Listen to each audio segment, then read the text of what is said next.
I didn't ride right away. I started off right from the ground. I was a groom and basically just learning the groundwork first. And eventually they started putting me on horses, and it ended up at one point I think I was galloping about 20 of them and still grooming like 4.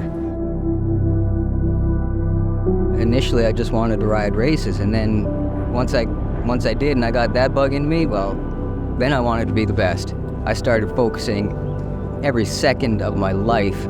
Basically, I was watching races. I was picking out jockeys that I liked, and I watched them ride. I had a VCR with a freeze frame and a jog thing, so I could like freeze frame and go frame by frame to watch what the jogs were doing. And every spare second I had, I would even dream about it. I mean, it was what I lived for.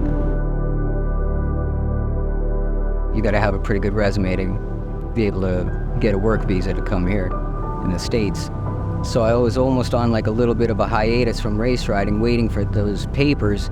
And then I ended up working for Bill Mott, and that was it. I started working for him, showing up, coming back, staying all day, come back in the afternoons, just learning everything. It's probably been, I'll ballpark 15 years now. It's a great job.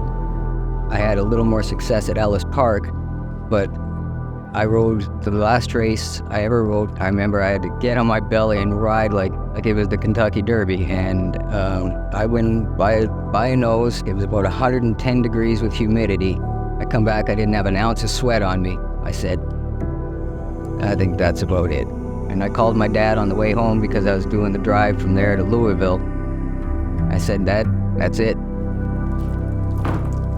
I just know I got to do it. I wouldn't know what else to do otherwise. It's in my blood, and it's not a job or this is a way of life.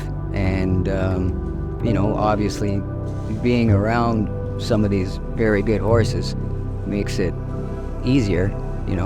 It's tough to always have a barn filled with these star-studded horses, but at the same time, it's now what I know, and it's what I love, and it's my way of life now. I'm 51.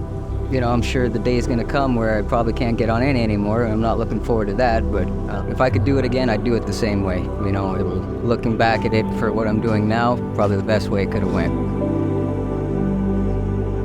I do get attached to them. I know everybody says, don't get attached to them, but I do, and yeah, I don't know how not to, is the way to say it. And I don't know if that makes it extra special or if that's just in my head, but for me, that's the way it is.